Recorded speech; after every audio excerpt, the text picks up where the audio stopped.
batistas rejeitamos a nomenclatura de sacramento. Você nunca vai ver um batista de raiz chamar batismo de ceia como sacramento, senão como ordenança da parte do Senhor. E isso tem um valor teológico. Existe, de fato, uma diferença entre ordenança e sacramento. A diferença, nós os batistas olhamos a batismo e a ceia como meios simbólicos, como os irmãos inicialmente já falaram, como meios simbólicos que representam o sacrifício de Cristo Jesus, desde o seu nascimento até a sua ressurreição, e os benefícios que o sacrifício de Cristo Jesus comunica a nós, mas de forma simbólica. Porém, no caso os católicos chamam de sacramento, conforme os irmãos já mencionaram, olhando o batismo e a ceia e outros sacramentos como meios que completam a salvação. Por outro lado, os presbiterianos de outras igrejas, irmãs nossas, que chamam batismo e ceia como sacramentos, não na mesma perspectiva que os católicos, senão simplesmente pelo fato de eles entenderem o batismo e ceia como meios que de alguma maneira comunicam as graças divinas. Ou seja, olham o batismo e a ceia não numa perspectiva simbólica. Nós, os batistas, olhamos o batismo e a ceia como simplesmente meios simbólicos dos quais representam o sacrifício de Cristo Jesus. No caso, o batismo que representa a nossa morte, ressurreição e o nascimento, no caso, a ressurreição, nascimento e novidade de vida. E a ceia que representa o corpo e o sangue de Cristo Jesus, portanto, o sacrifício de Cristo Jesus, não é? A substituição de Cristo Jesus e tudo mais. Mas os presbiterianos e outros olham o batismo e a ceia como não meramente em termos simbólicos, mas como meios que de alguma maneira trazem, conforme o termo que o irmão Edilson mencionou, trazem alguma espiritualidade, algo espiritual a nós. Quando estamos a comer a ceia, quando estamos a comer o pão e a beber o vinho, então, ao comer, é como se o Espírito Santo mesmo, por meio dessa comida, por meio desse ato que nós estamos a realizar, está a comunicar algum bem espiritual, não simplesmente em termos de representação, mas como algum valor espiritual, alguma graça. Então, a questão, a diferença é comunicação espiritual. Os presbiterianos, outras igrejas, diferentemente da Igreja Católica, que olha esses meios como que completam o processo da salvação, eles olham como que estão a comunicar alguma coisa.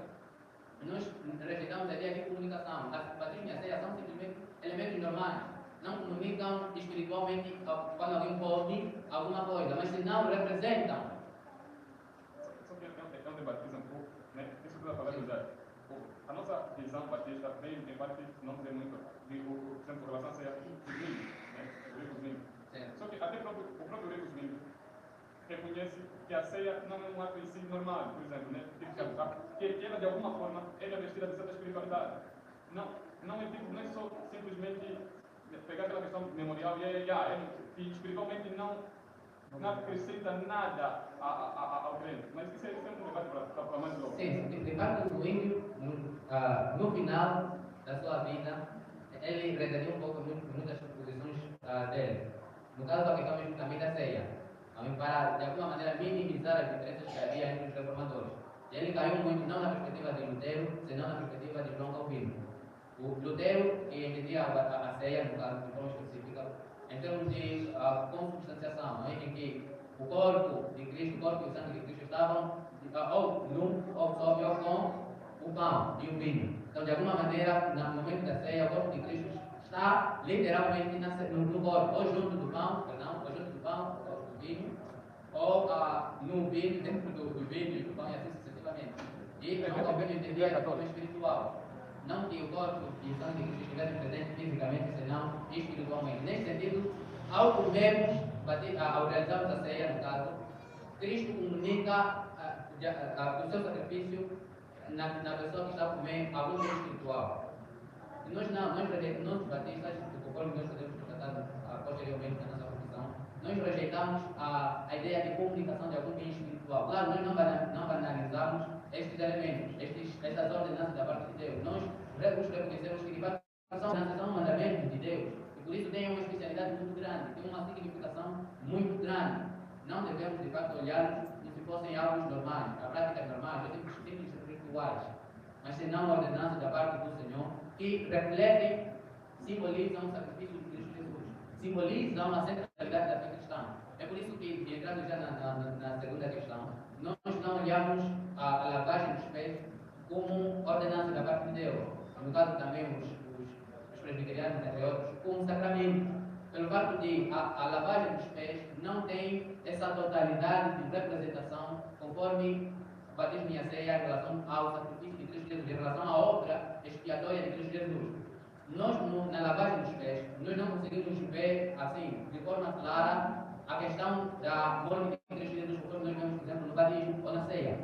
A questão da própria morte de Cristo Jesus, a questão da ressurreição de Cristo Jesus. Nós não conseguimos ver essa realidade, essa representação na lavagem dos pés. E, em segundo lugar, tem outras questões, mas estas são as questões mais comuns, mais fortes. E, em segundo lugar, pelo fato de nós não vermos no Novo Testamento a continuidade da lavagem dos pés, senão do batismo e a ceia. Nós não vemos os apóstolos a realizar o batismo, a lavagem dos pés. Você não vai encontrar isso nas cartas pastorais e tudo mais. Você não vai encontrar a parte de Paulo dizer, olha, lavem os vossos pés. E assim sucessivamente. Então, nós não olhamos a lavagem dos pés como ordenança. E no caso dos presbiterianos e outras igrejas irmãs, não olham como sacramento por esses dois motivos. Primeiro, a lavagem dos pés não comunica na sua totalidade a obra expiatória de Cristo Jesus.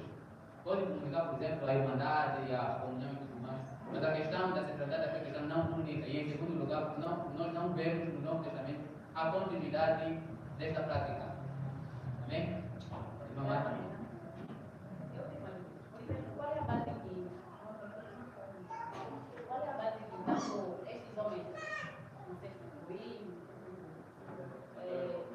Lutero, qual é a base que eles utilizaram para dizer que estes elementos não comunicam nada? E também, por exemplo, a presbiteriana, qual é a base que ela usou para dizer que estes elementos comunicam?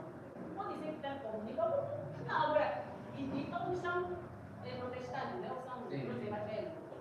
Jesus na Bíblia não na palavra de Deus não tem uma passagem que tanto comunica como não comunica. Quem vai dar certo?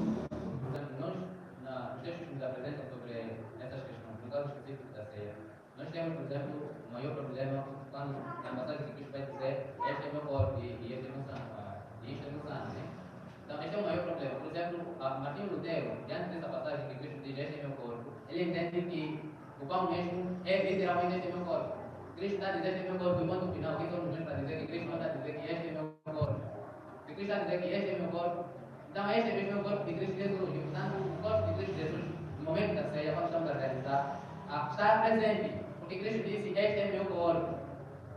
Agora, o ímpio vai dizer que não. Quando Cristo vai dizer que este é meu corpo, não é que, de fato, o pão seja o corpo de Cristo Jesus, senão em termos de representação, em termos de figura, de estilo.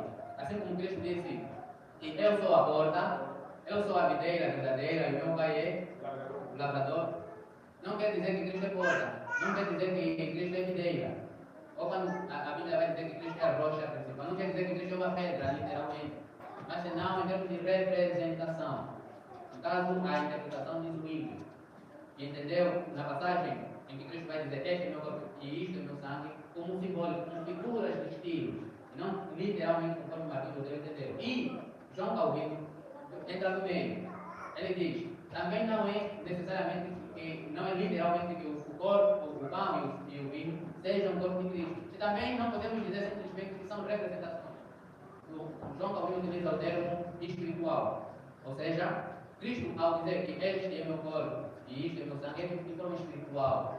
Em que, no âmbito espiritual, no campo da espiritualidade, não no campo da fisicalidade, de fato, o pão e o vinho é espiritualmente o corpo de Cristo Jesus. Por isso, na visão de João Calvino, ao realizarmos a ceia, Cristo de fato comunica os benefícios do seu sacrifício no pão, no ato da realização da ceia.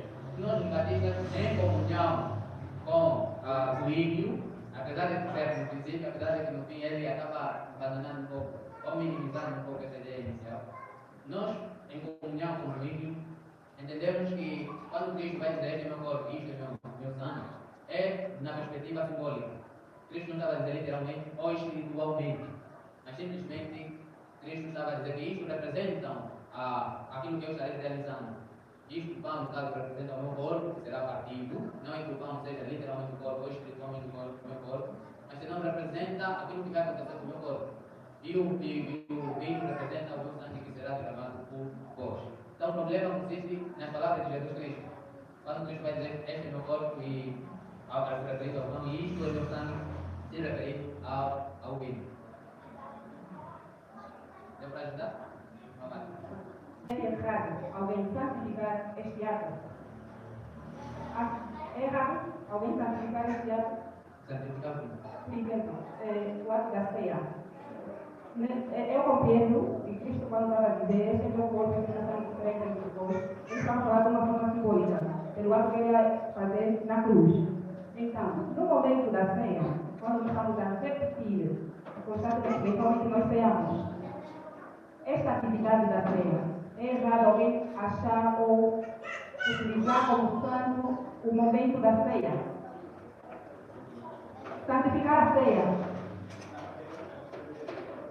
Não, eu mesmo quero perguntar. Por exemplo, há pessoas que tiram um dia de semana e tocam esse santo. Por exemplo, minha quarta-feira é o dia santo, é o dia que eu não me comunico com ninguém, é o dia que eu faço. Ele santificou aquele dia. Por exemplo, alguma lógica. Se alguém chamar o ato da ceia como um ato santo, é errado? É uma especialidade assim, espiritual. Então, sagrado nessa perspectiva. Agora, é diferente, por exemplo, por que nós, os batistas, nós de fato olhamos para o pão e o vinho em termos simbólicos. Elementos são pães normais e vinhos normais. Ok? Mas, nesse exato momento, quando realizamos a ceia, elas, naquele ato, acabam refletindo a obra expiatória de Cristo Jesus. Ou seja, naquele ato simbólico que estamos a realizar. E, neste sentido, por conta dessa simbologia, nós não banalizamos. Por exemplo, os puritanos, eles tinham aquela prática de, principalmente no momento eles se santificavam constantemente, mas principalmente no momento da ceia, eles se santificavam ainda mais. Agora, nós de facto rejeitamos a ideia de, por exemplo, olhar o pão e o vinho como algo, é algo santo mesmo, ao ponto de comunicar alguma coisa, ao ponto de as nossas mãos tremerem, ou ao ponto de trabalharmos muito para a nossa santificação e tudo mais. Por outro lado, nós não banalizamos, nós não tomamos também assim, como se fosse um pão ou um vinho normal, de qualquer jeito, a pessoa sem pecado e tal, vai tomar ou não.